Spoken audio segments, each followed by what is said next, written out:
All right, welcome back.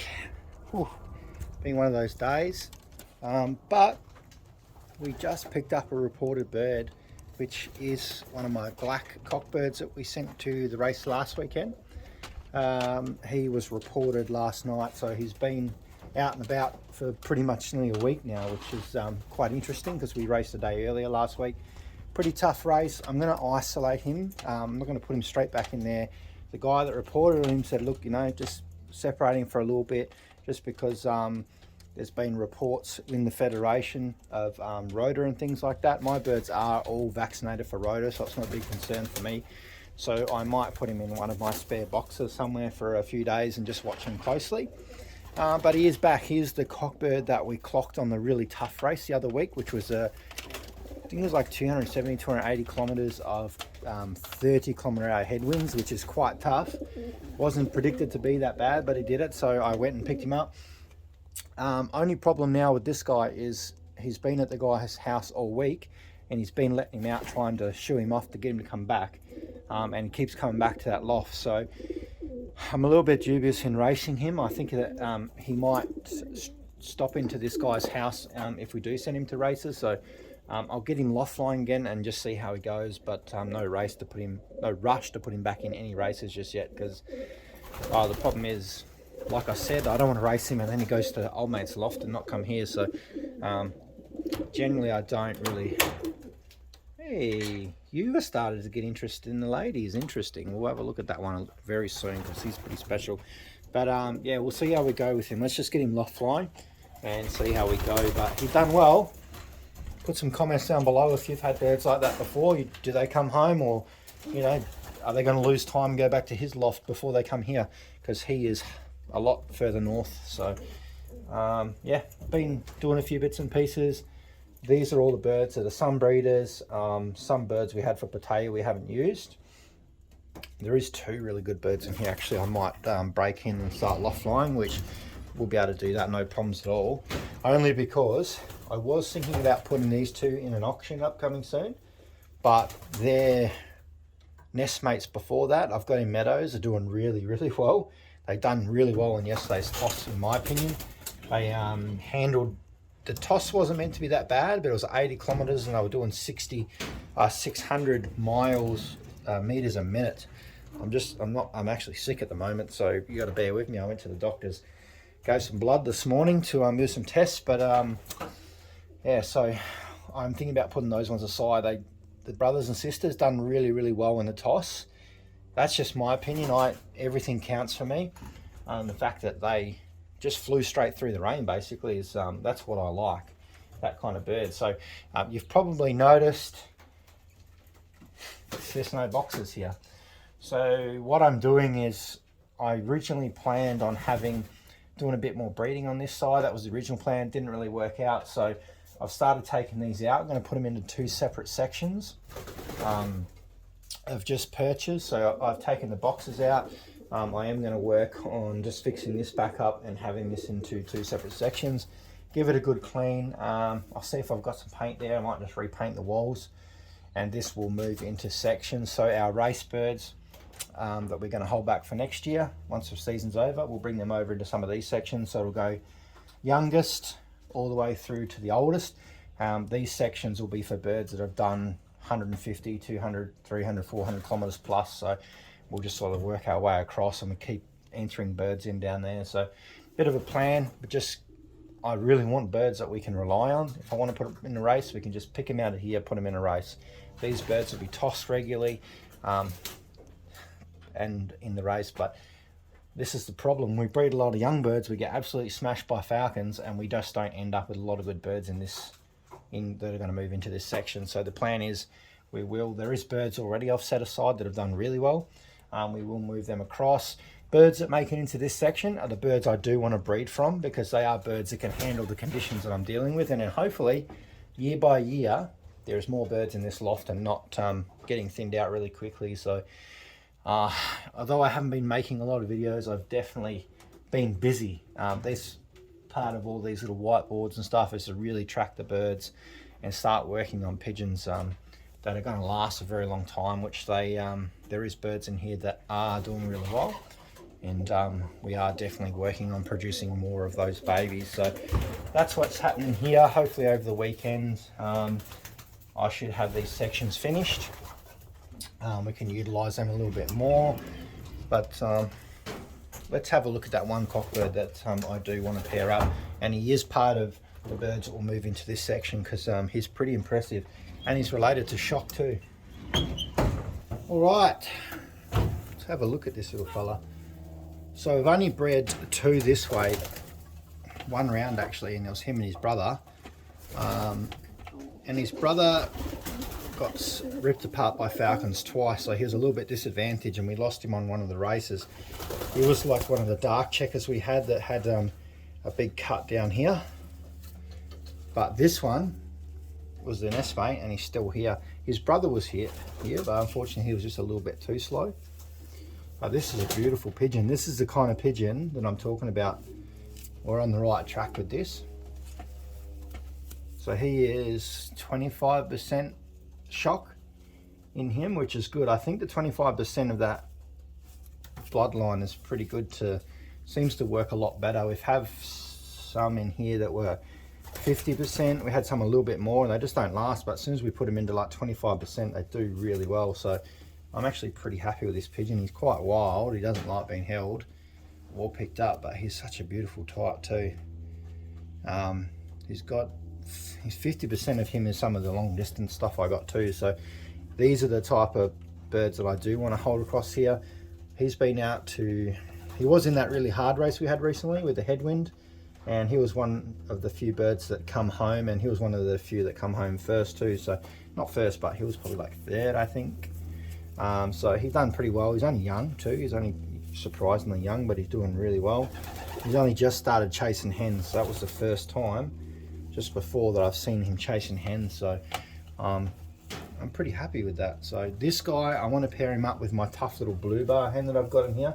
She's still not showing interest, but there's no rush. I'm just going to wait, and we'll pair these two together because they are the, like I keep saying, the pigeons that I do want to keep out here. They seem to handle just jumping, and they sort of handle those real tough races, that's what I want. When we get a bit of rain or tough headwinds, these guys just cut through it, no problem. They're coming home, which is fantastic, because I've got pigeons in here that are not coming home in even some of the not so tough races, but there's obviously enough to slow them down a bit. So I'm definitely going to be working on a lot more of these lines of pigeons in the future, and I'll probably talk about them a little bit more, but I just wanted to show you guys because he's a beautiful pigeon, this one.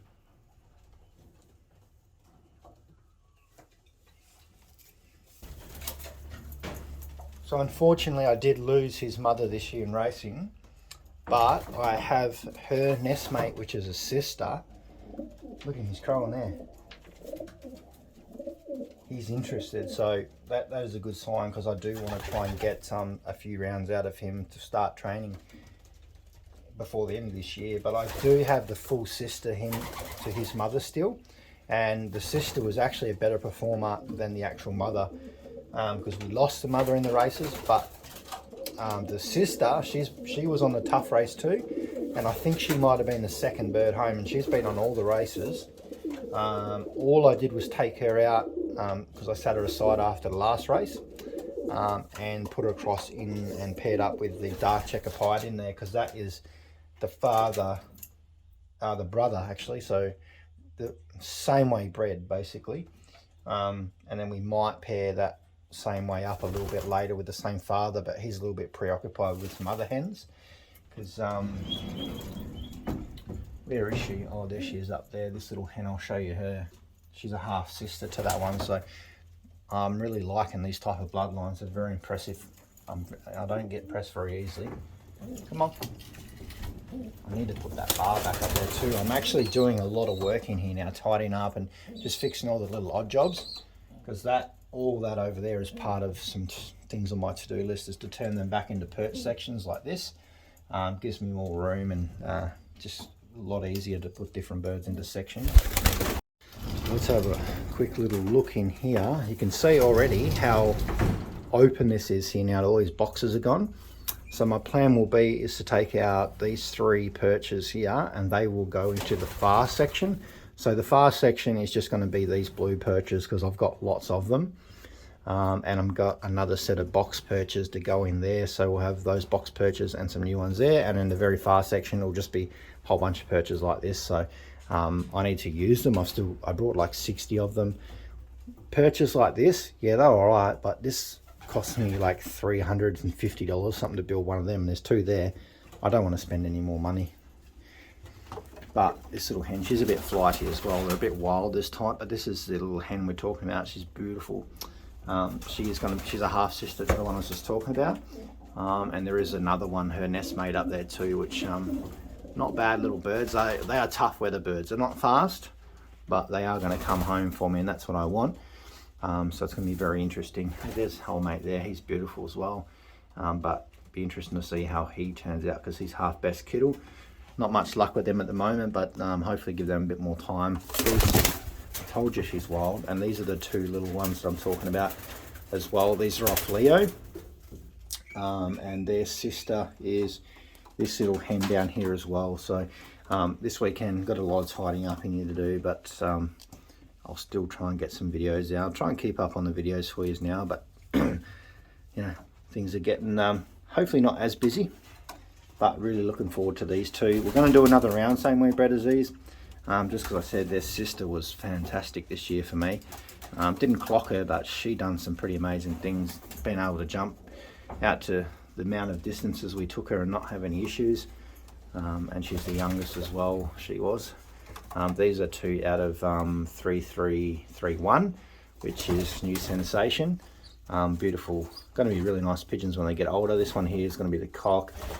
Probably that one's going to be the little hen there. So it's going to be, these are distance birds too, which is really good. They've got the fair bit of gabby in them, so should be able to handle some of these real tough races quite easily. But we just need to give them more time. We need to spend more time with them too, like this. I miss the old days, you know, just come out here and having all these pigeons full of character. So we're definitely going to get doing a lot more of that this year. Hey, you're a cool little fella, aren't you? What about your mates? They've got a bit of sass to them. That is the plan. We need to do a lot of work in here. The other thing I'm looking at changing is probably doing a little bit more work on the front section here as well. We've obviously got this little add-on bit as well. I really would like to build a new loft, but I just don't have all the spare cash at the moment to spend on it because they cost a lot of money. So I thought, oh, if we just sort of tinker around with this one and just get it up to speed, because this loft has done us pretty well. Now I've got a new roof on it, and just tidied up a few spots in there. It's pretty good. But this section I do want to change. So we'll see how we go. Like, I'm just doing a few little things, and I might just look at options of bending up some aluminium and stuff, and you know, making some proper sides on it, and maybe making this whole board all the way out, and probably having a little bit more of a cover there, and just changing where the ETS pads sits in there as well. So just a few little changes, stuff that's not going to cost too much money. We'll try and keep the costs low this year, because last year was pretty expensive. But we will get to a new loft at some point in the near future and sort these 2 sections out as well. Having those boxes in there, they were good, but most of my breeding's going to be done over in here now. Well, basically all of it will be. And I'm not going to run motivation, because they're really just motivation boxes, and I'm mainly focusing on one loft birds now, and one loft birds have no motivation apart from the perch, so we're only having perches, nothing else. And all the breeding birds as well. That's a little hen I was talking about there before, but we will, I've done a little bit of chopping and changing here, but over the weekend we'll come in and have a bit of a look. But just tinkering away. He's chasing her, so there's going to be some more eggs there soon, so that's good. And my best kettle hen, she's sitting in here. I'm going to try and pair her up with another cock. We'll go into it a bit more anyway. I'm just sort of doing one more round, and then we'll split all the pairs up and then repair them to different partners. But I need to double check that we're not going to interfere with the first intake of one loft birds as well, because that's my priority this year. And this pair's finally got their act together. Well, it's not her, it's been him. He's very aggressive towards her, so you can see she's a little bit beaten up, but I've moved them over into this box and they're sort of getting along really well, so I am very excited to see how that pairing goes. I've not bred from that cock yet, bought him last year, and that hen is one that was bred for me for stock, and we haven't done anything with her yet either because we got a lot of hens, not many males, so stay tuned. There is a lot going on. We'll try and cover it all, but just trying to keep you guys updated as possible. But main thing now, get these sections sorted, start filling these sections, and then start getting the birds flying, and then we just start getting them on the road, and then hopefully by race season each one of these sections should be full of birds and we'll be ready to go. And some guys are going to be in trouble because we'll be coming for them this year.